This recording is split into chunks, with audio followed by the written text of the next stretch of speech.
considerado o favorito aí para essa terceira eliminatória.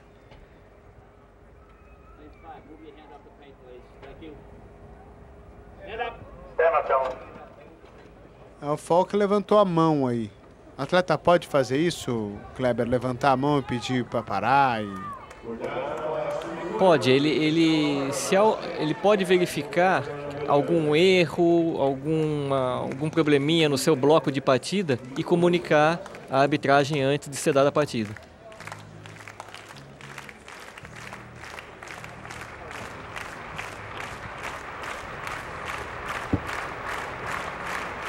Então vamos lá, tudo de volta, né? O pessoal se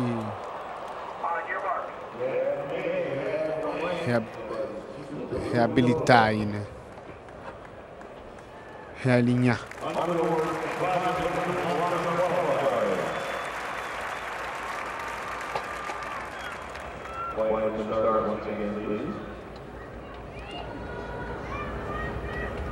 Tá fácil fazer.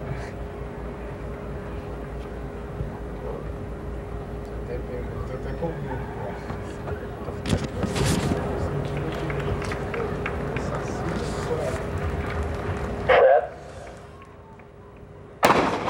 Largaram, agora valeu. De olho lá no Fox na raia número 3 e ele já se destaca mesmo. Já sem errando a barreira, mas aqui na raia número 8 vem o David Payne. E vem o foi o Falk quem levou, mas o Payne chegou em segundo, hein? Foi um tempo pior do que as outras duas, né? Os dois venceram com 3:13 e 13 nas duas outras eliminatórias. Mas essa foi mais disputada, né? Eles chegaram um centésimo um do outro ali. Raia 3 e raia 8. Ele errou a última barreira, né? Errou não, né? Ele derrubou, né? Foi quase, né? Segundo. Aí ficou pra ser terceiro aí. Foi ó, mesmo tempo, ó, do Omo Assaguea e do Dominic Berger. Os três primeiros avançam direto. Vamos ver pelo tempo aí, né? O que vai acontecer com esse desempate. O tempo não foi lá dos melhores. A gente vai pro intervalo. Já tem o David Oliver competindo aí na sua eliminatória também. Foi um torneio histórico e muito disputado. Vamos de volta, vamos lá para a última eliminatória dos 110 com barreiras. Darren Oliver, o David Oliver. Darren Oliver é outro atleta. Darren Oliver, ele é arremessador de beisebol. Ele joga no Texas Rangers e ele, longe de ter um físico para competir os 110 com barreira. Esse aí é o David Oliver. Na raia número 5, olho nele, é o favorito aí. Não só dessa eliminatória, mas de toda a prova, né? 110 com barreiras nas Olimpíadas de Pequim. O Oliver foi medalha de bronze. O ouro foi para o Darian Robles, de Cuba. E acho que foi a única medalha de ouro de Cuba. Ah, não. Foi a única medalha de ouro de Cuba no atletismo. Os Estados Unidos tiveram 23 medalhas no total. Foram 7 ouros, 9 pratas e 7 bronzes em Pequim. E nessa prova, Gui, foi justamente a prova onde houve a desistência do chinês Liu Xiang. Naquela época, o David Oliver avançou às semifinais com o melhor tempo, até o melhor mesmo que o Darian Robles. E o norte-americano David Payne foi o medalha de prata, que competiu aí na última eliminatória e perdeu para o Falk, para o Dexter Falk, chegou na segunda colocação na sua eliminatória. E você viu ali as seletivas da natação, nós transmitimos também ao vivo a partir das 10 horas da noite.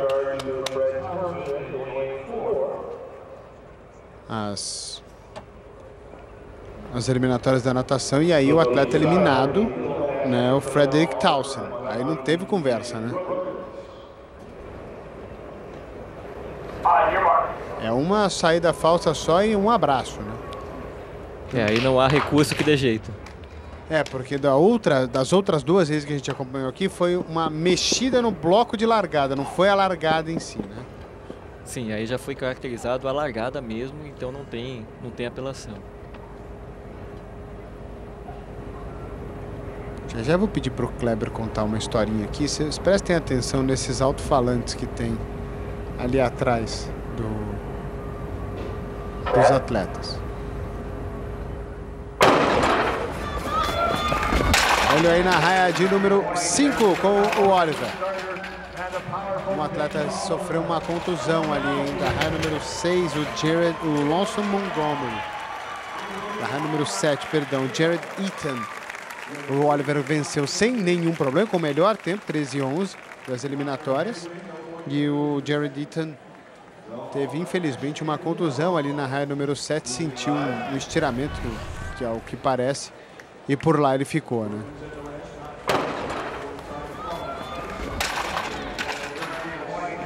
Já na terceira passada ali, depois da primeira barreira, ele já parou, né? É uma pena quando a gente vê isso, né? Já bota a mão na parte posterior da coxa, é um problema muscular, né? E no próprio decathlon nós acompanhamos um dos atletas também abandonando o decathlon justamente na interrupção da prova do 110. E eu falei que o tempo dele tinha sido melhor, 13:12, na verdade 13:32. 13:13 foi o melhor tempo dessas semifinais. Temos os 18 já. A gente vai para o intervalo, já a gente passa então a lista das semifinais. 3 semifinais com 6 atletas para os 110 metros com barreiras no solo. Esse final também só no domingo, hein? A gente vai para o intervalo, já tem mais.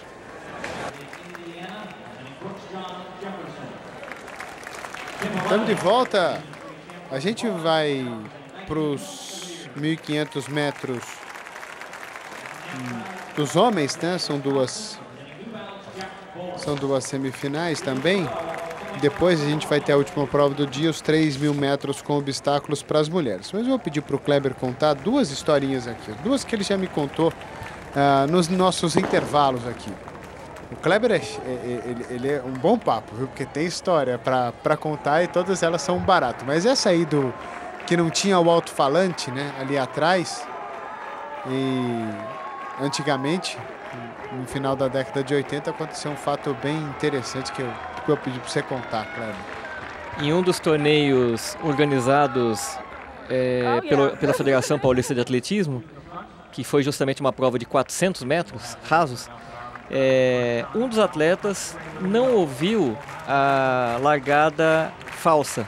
Então, na época, era permitido você cometer uma saída falsa pelo menos uma vez. E a prova foi interrompida. Só que como ele não ouviu, ele correu os 400 metros inteirinho sem ter competidores. E todos, a arquibancada, os próprios árbitros, comunicando, gritando para ele parar. E ele cruzou a linha de chegada sozinho, comemorando ainda. De repente ele olha para a arquibancada e viu que de nada valeu aquele esforço dele. Um outro caso interessante foi todo mundo rindo, além disso. No começo o pessoal pediu para parar, né? Exato. Depois o pessoal achou engraçado. Eu acho que a vontade dele naquela hora era se jogar dentro do fosso do obstáculo para ninguém vê-lo.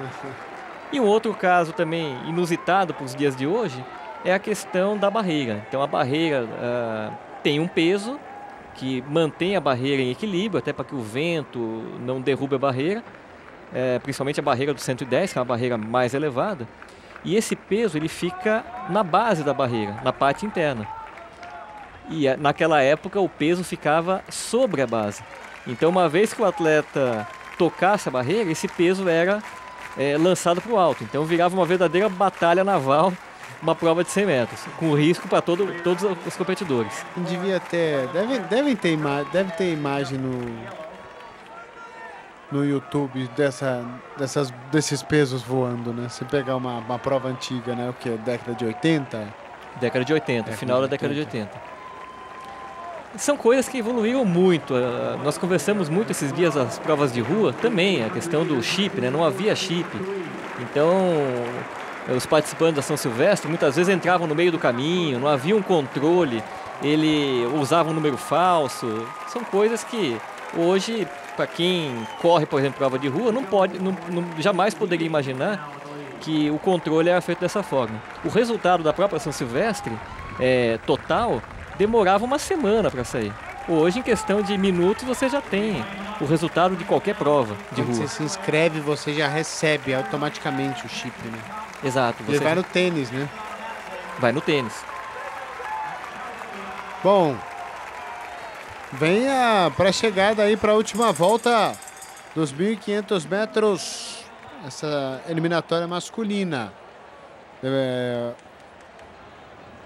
Os 12 melhores vão para a final, segue o mesmo critério do feminino que a gente acompanhou hoje, os 5 melhores de cada bateria, mais os 2 melhores tempos no geral.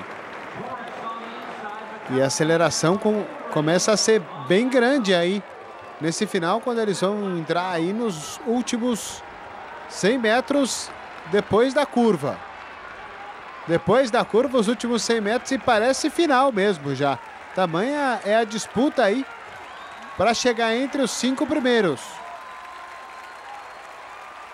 A final dos 1.500 é também só no domingo. E vem aí para vencer o William Lear, número 11. Um baita de um bigodão ali, mas que parece não ter atrapalhado muito não. William Lear, número 11, levando essa primeira bateria, mas o que interessa são os 5 primeiros. São eles quem vão para a final direto. A gente está vendo aí o Andrew Whiting, que também conseguiu a sua vaga na final. A gente vai para o intervalo e já a segunda semifinal, hein?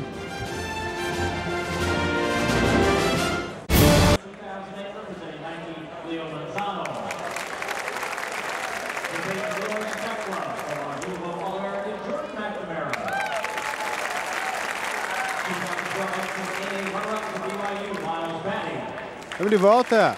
Aí o William Lear e o Andrew Whiting, esse na verdade é o Andrew Whiting, 3:51:40 para ele, 3:51:27. E o tempo aí da bolha, 3:52:15, né? Que por enquanto é o tempo do Dorian Urey, que é o tempo que está levando o Urey para a final também como o 6º da primeira semifinal, né? Em teoria seriam os 2 6º colocados, né? Só que no feminino a primeira bateria foi tão mais forte do que a segunda, que a 6ª e a 7ª da primeira bateria se classificaram para a final e a só 5 da segunda bateria. A gente viu ali o vice-campeão do Mundial do ano passado, 2011, o Matthew Centrowitz, que é um dos destaques para essa prova aí também, o Centrowitz. É uma prova onde você tem um atleta diferenciado como o Centrowitz, ela pode ser muito rápida ou muito lenta. Se ele quiser se poupar demais e tornar a prova lenta, evitando um aumento de velocidade no início, é ruim para os demais competidores, porque ele vai fazer o máximo para não se esforçar nessa eliminatória. Então ele não tem interesse em que a prova seja rápida. Ele joga a responsabilidade para os outros atletas. E acaba acontecendo aquilo que nós vimos na primeira bateria. Nos últimos 200 metros é uma verdadeira guerra. É ele tomar cuidado para não ficar ali atrás no meio e não conseguir se recuperar num possível caixote, né? Praticamente é o único cuidado que ele deve ter. Não somente pelo caixote, mas até mesmo por algum toque involuntário que possa levar a alguma queda. Muitas vezes acontece isso também. O que acontece? O atleta que deu o toque é desclassificado? Somente quando é caracterizado que esse toque foi de propósito. Na maioria das vezes não. Na maioria das vezes é o contato mesmo. Ali no meio rola muito contato ou não? Sim, porque a gente não consegue ver daqui da televisão. Tem que prestar muita atenção para ver se os caras ali eles se dão um empurrão ou alguma coisa do tipo. O contato muitas vezes ele ocorre com os braços E às vezes ocorre até com a elevação dos pés, que é muito acentuada. Então é uma prova que o calcanhar, pode ver ali, ele fica sempre acima da linha do joelho. Então essa elevação de calcanhar, se o atleta que está atrás se aproximar de forma muito próxima do atleta que está na frente, ele pode ter um contato. E aí, muitas vezes, ele derruba o atleta que está na frente, porque ele está em desequilíbrio, ele está praticamente fora do chão. Você vê o pessoal ali no meio ali se movimentando também, que alguma coisa está acontecendo, né? O pessoal sai para o lado. E o Centrovic ficou numa situação ruim ali. Você vê que ele tentou rapidamente escapar porque já ia sendo encaixotado. Tanto que ele foi lá para o lado de fora, né? Ele foi obrigado a correr na curva praticamente na raia 2, o que não é uma posição confortável. Acaba gerando um desgaste maior. Eles vão para a última volta. Agora vai tocar a sineta para a última volta, os últimos 400 metros. E parece uma coisa automática, né? Eles ouvem a sineta e saem numa aceleração grande, né? E todo o ataque de preferência é feito nesse ponto, ó. Ele termina a curva e já tenta o ataque, porque quanto mais ele se esforçar na curva, maior o desgaste.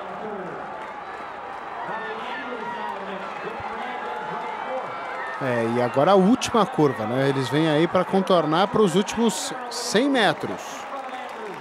Olha o Jordan McNamara, número 8, de verde, aí também se posicionando para os últimos 100 metros. Centrovic está pelo lado de fora, o McNamara vem aqui do lado de fora. Tentando, o McNamara ficou e teremos os 5 melhores. 3:41:88. Parece que essa série foi um pouco mais forte que a outra, né?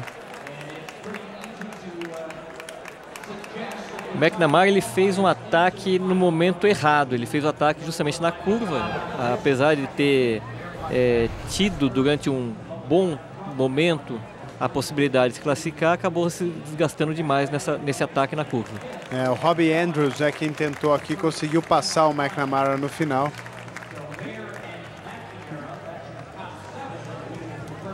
Vamos ver quem é que vai conseguir.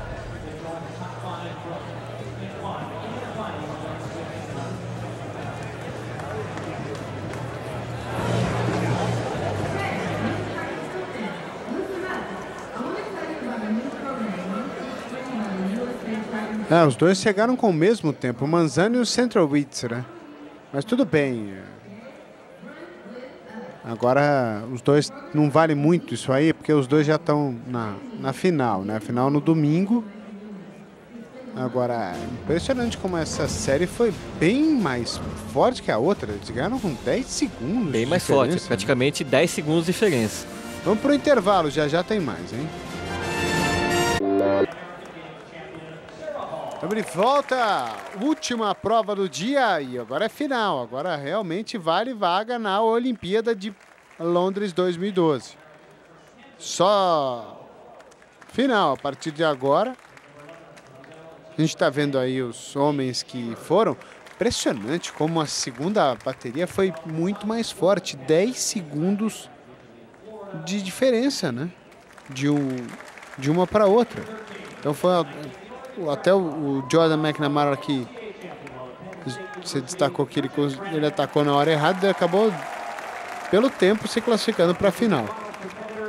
Ele acabou se beneficiando disso. Apesar de não ter conseguido a vaga na colocação, esse ataque que ele fez acabou provocando desencadeou todo um arranque dos outros atletas. E ele acabou indo pela questão do tempo. E aí, as finalistas dos 3.000 metros com obstáculos para as mulheres são 14 atletas buscando 3 vagas na Olimpíada de Londres 2012. Começa aqui 28 dias, hein? Cobertura completa dos canais ESPN.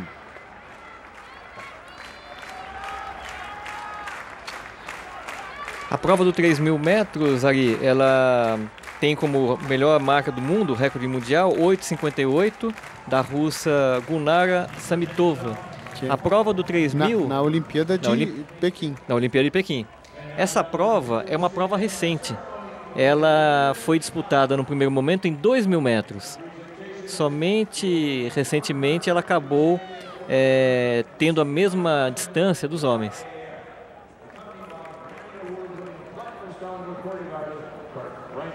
É a prova mais imprevisível do atletismo? Das provas de fundo, ela gera uma grande imprevisibilidade. Porque o treinamento dela é um treinamento que é uma combinação entre 1.500 e 5.000 metros. Você poderia dizer que é mais ou menos o ritmo de uma prova de 5.000 com a dificuldade do obstáculo, principalmente esse obstáculo da água que nós vimos agora há pouco ali. Nós acompanhamos várias provas do 400 com barreira. O treinamento de passagem, a transposição da barreira, ela é o mesmo utilizado nos corredores de 3.000 metros com obstáculo. Até porque a altura é igual. Não podia ter uns 5.000 metros com obstáculos? Seria demais? É possível que sim. Eu lembro até de aí já uma outra história também, um colega meu que fazia a prova de 5.000 e 10.000, e eu lembro que na década de 90 ele foi colocado numa dessas provas. E ao terminar a prova ele falou que preferia fazer 2 provas de 10.000 seguidas do que fazer o 3.000 metros com obstáculo. Tamanha a dificuldade. O obstáculo ele tem 76 centímetros, só que conforme você vai percorrendo a distância ao longo da prova, a percepção que você tem é que o obstáculo parece que ele vai aumentando de tamanho. Porque cada vez você vai ficando mais longo e mais fundo. Exatamente. Né? Ali já houve uma queda, como a gente tinha comentado. Mesmo numa seletiva nesse nível, há quedas também.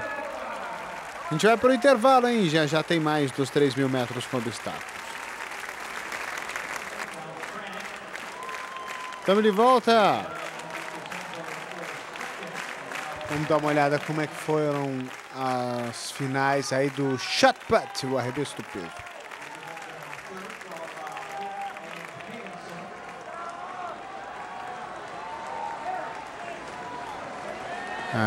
Já terminou, de verdade.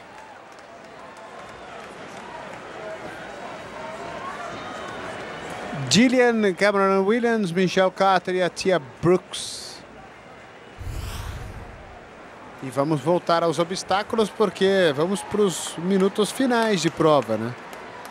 A Coburn está liderando a prova desde o começo, né? E a Frenick é quem está atrás dela ali na perseguição, a Bridget Frenick.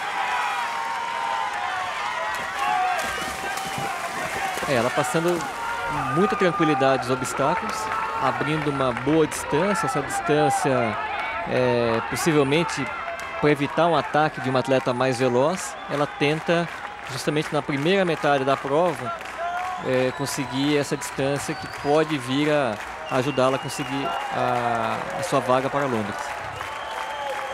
Bom, só para dar uma notícia aqui também, tem brasileira garantida nas Olimpíadas no disco, né? Inclusive ela foi medalha de ouro no Troféu Brasil. A Andressa Oliveira de Moraes conquistou o ouro e ela tem a melhor marca dela conquistada na Venezuela de 64,21 metros.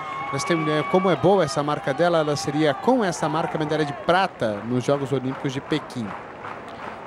Foi um item já lembrado por você e também lembrado pelo nosso comentarista, o amigo Márcio Prudêncio, aqui na ESPN, que se ela repetir, acertar o lançamento dela nos Jogos de Londres, ela pode vir a brigar por medalha. Isso é fruto, Ari, de um ótimo trabalho que a própria Confederação Brasileira tem feito. A Confederação Brasileira tem, nos últimos anos, buscado intercâmbios, clínicas, trazendo treinadores de fora, e tanto a Andressa Oliveira como o Darlan Romani, que nós comentamos agora há pouco, são treinados por treinadores cubanos, fruto desse intercâmbio que houve nos últimos anos. Então esse intercâmbio é muito importante, não só para trazer conhecimento para os treinadores brasileiros, mas também para dar a oportunidade de ver uma metodologia de treino diferente. Parabéns a Julian Mejia, o técnico. E a Coburn, que tem o A-Standard, né, que é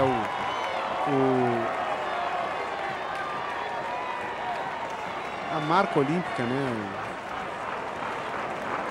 É 9,43 a marca olímpica, o recorde mundial de 8,58, como você já destacou.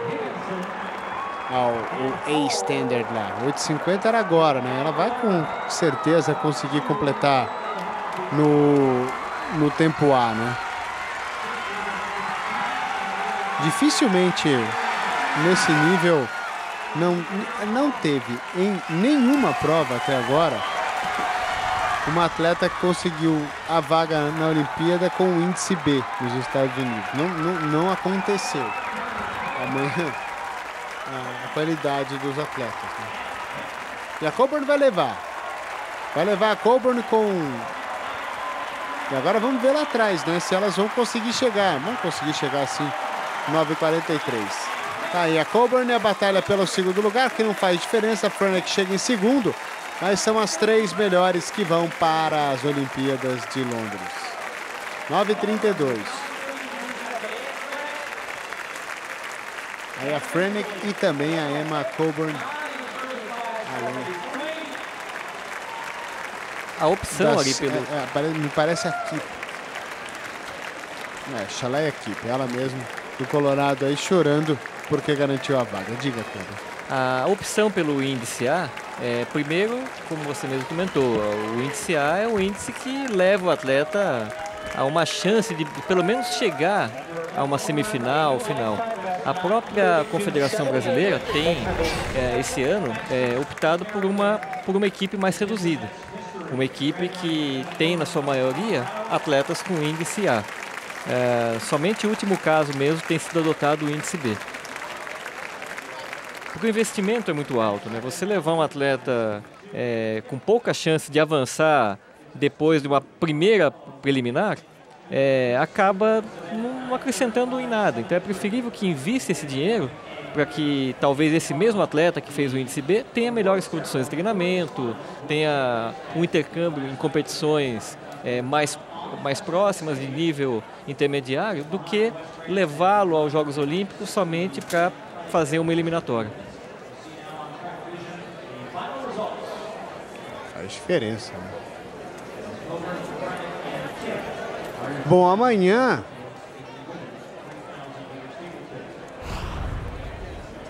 a partir das 8.